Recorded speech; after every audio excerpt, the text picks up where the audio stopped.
Okay, bitches, here we go. My throat hurts. I got my driver's license, and I have like 2 hours.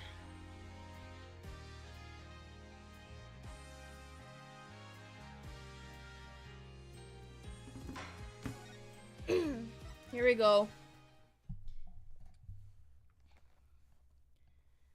My throat, it was like this before one time. My throat, in the middle of the Space Center bombing trial, we had another bombing incident. Can I get rid of Steam?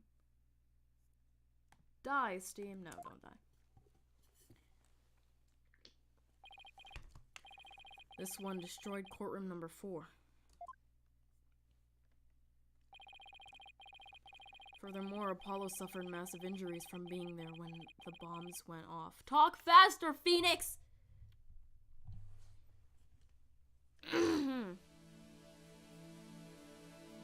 And I'm here again, too. Fortunately, Juniper Woods was fingered as the courtroom bomber. Let's choose a different word, Phoenix. Why not? I know all this! Athena and I knew she had to be innocent, so we took her case on.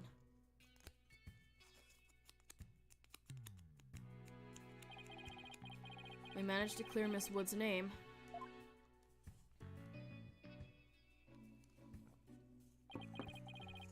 But Apollo sustained further injuries when he was attacked by Ted Tenate.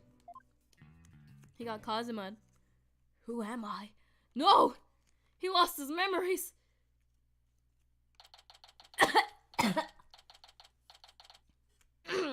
I'm turning into Hosonaga. Apollo is a tough guy, but this is taking its toll on him. Yeah, poor guy. Being attacked by Tenate like that on top of all of his other injuries. It sounds like Darian. Darian Valiant. Apollo is resting in the nearby Hickfield Clinic. Why would you send him there? I've had some experience with that place myself. What an awful turn of events.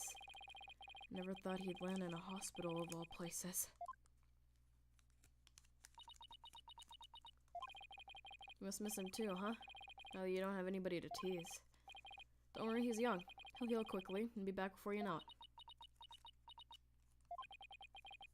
It's been a while since I last saw Trucy look so down. We won the court case, yet nobody feels much like celebrating. Alright, enough of this, people! This is no time to be moping around. Now dry those eyes, both of you! You're the only one who's crying, Athena. Technicalities! Look, we have work to do. We have to take over! Take over what exactly? Apollo's Space Center case, of course. As no verdict's been reached, there's still a chance. I agree with Athena. We should pick up Mr. Starbuck's defense. We have to avenge our fallen comrade, right, Daddy? Paul hasn't exactly fallen. He's still alive, you know. Good, now that that's settled, let's get going. Come on, we gotta run. Wait, right now? No? We better not be running the whole way. There she goes. Better catch up. Can you take care of the office, Trucy? Sure thing, Daddy. Let's be careful out there.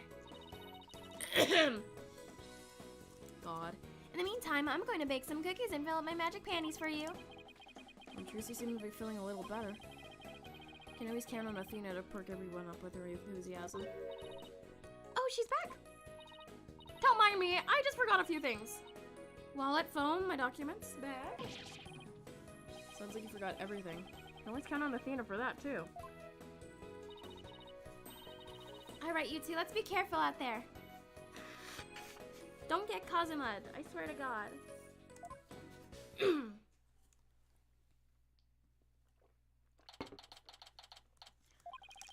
So our client is one Solomon Starbuck. So famous even I've heard of him. That's right, he's a super famous astronaut who works at the Cosmos Space Center. He was actually up in outer space 7 years ago. 7 years ago. I seem to know quite a bit about him. Now I'm all excited to meet the man.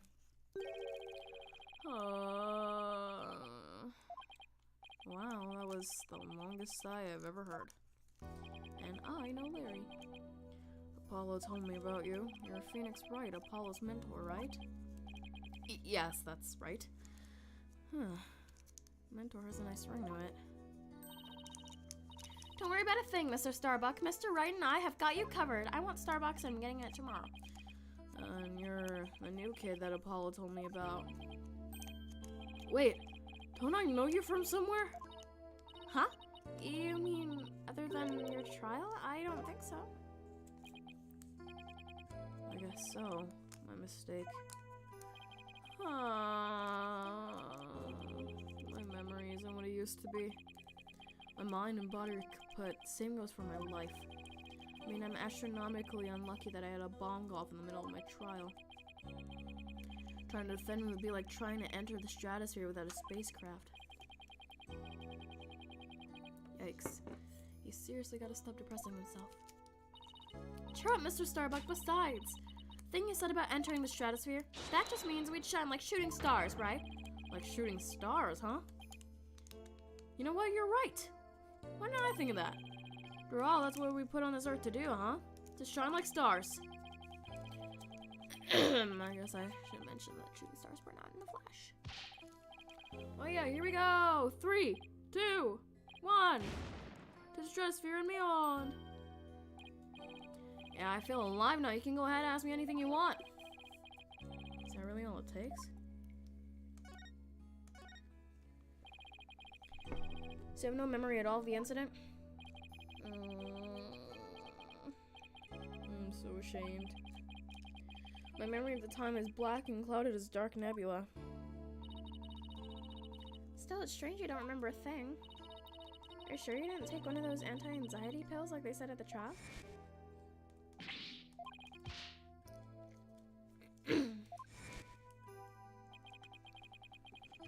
It is true I developed a fear of space because of what happened 7 years ago. I was taking medication secretly and every now and then when my anxiety got bad. Having a fear of space is not something an astronaut can brag about, you know. But the so-called Hat 1 miracle must have been a terrifying experience. I'm still an astronaut at heart, come what may. I would never take drugs that might impede my performance just before launch. That launch meant everything to me. That's more certain than the theory of relativity. Whoops. Seems like a completely different person now. It's the face of the astronaut I know. But the tranquilizers were found in your system. Yeah, see, that's the thing, but I don't know why I'm done for. If you didn't take them, then maybe someone slipped them to you. Exactly, that's what I thought. It must have been the real culprit. My medication was in my locker. Anybody could have gotten their hands on it. Maybe the real culprit also planted the detonator switch in your pocket. Yeah, it's gotta be it. I've been framed! I'll say, you managed to plant your prints on the switch before slipping it in. It's a real possibility. Do you remember anything else that might be relevant? Anything at all, no matter how small, like the murder weapon, for example.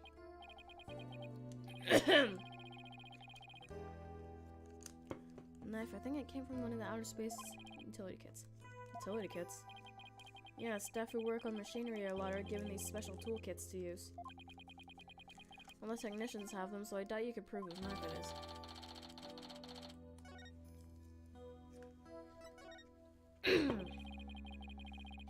Coral, your last trip into space was 7 years ago, right? That's right. I was a pretty rough experience. During that mission, we had all kinds of problems with the craft. You did? What kind of problems? Power failure, oxygen leakage, busted radio, cracked windows, loose control column. The heat shield came off as we were entering the atmosphere. I thought I was a goner. But I managed to make it somehow with the popsicles and ice packs from the freezer. No wonder they dubbed it the Hat 1 miracle. It's a miracle you made it back. Space is a boundless place. That's why it continues to capture people's imaginations. The vastness of space shows us how insignificant we are in the scheme of things. The darkness just goes on and on forever. And ever and ever. Without end. That sounds like Ace Attorney plotlines. There was nobody else there. Nobody was gonna come save me. I was all alone. All alone. With nothing to listen to but the sound of my own breathing and heartbeat. I kept scrambling to make repairs. but I couldn't keep my hands from shaking. That's fucking terrifying, dude. An experience like that would make anybody afraid to go up into space.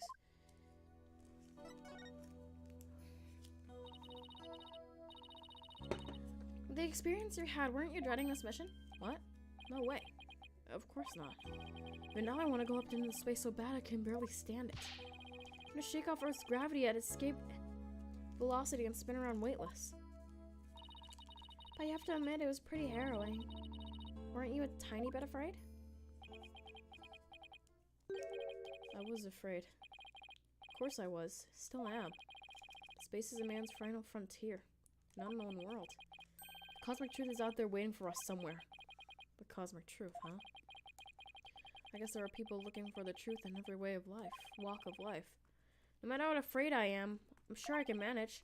If I give in to my fear, I'll never find the truth. As long as I don't give up, I can keep the fight. One thing is for sure, Mr. Starbuck's passion for space is undeniably the real deal. The victim, Clay Terran, he was kind of like your protege, wasn't he? No, it wasn't a big exaggerated deal like master and apprentice or anything like that. But Clay did think of me as his mentor. The mentor and the protege. What a combination they must have been.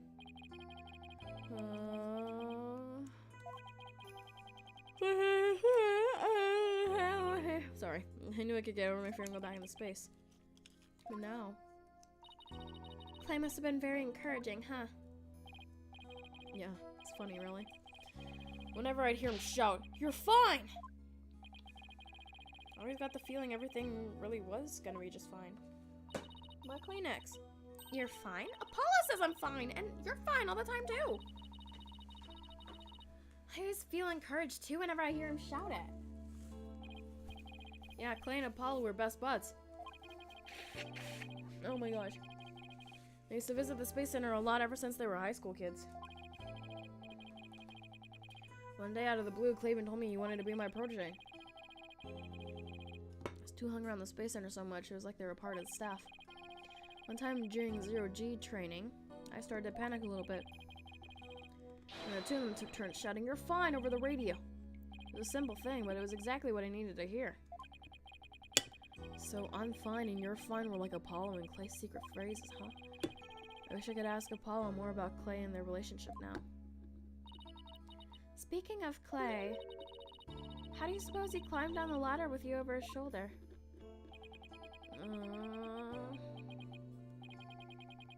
Sorry, but I can't even begin to imagine. He actually did climb down that ladder, so a way has to exist.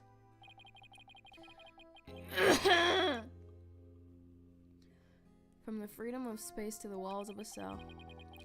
Prosecutors said the dark night sky wasn't half bad through barred windows. You're fine, Solomon Saul. Starbuck is fine. Everything is going to be all right. Huh? And Athena Sykes is fine. Come on, Mr. Wright, you too. Do I really have to? Phoenix Wright is fine. I can't hear you! Phoenix Wright is fine. We'll get you back into space yet, Mr. Starbuck. Believe in your own innocence and have faith in us. Paula believed in you wholeheartedly, and that's good enough for me. I believe in you too. Thank you. Thank you, both of you. I put my faith in you. And I vow to make it back into space. All I need first is a not guilty verdict. Sure feels nice to reassure ourselves every now and then that we're all fine. Okay, Mr. Wright. Let's get our investigation of the Space Center started pronto. Good idea. Let's go.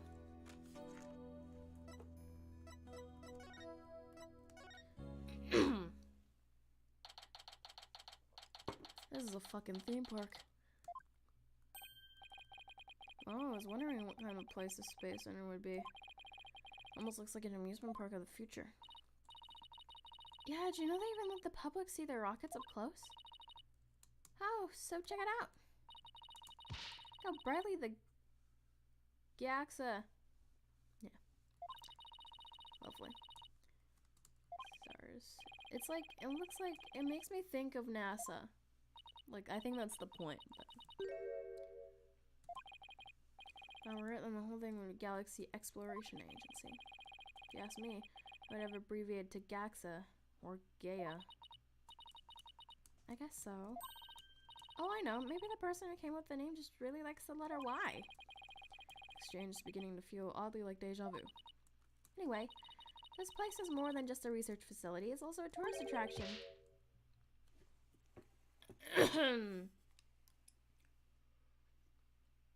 Who is this? Galactic scooter, full speed ahead. Oh, hi. Oh, hi. You look like you're the culprit.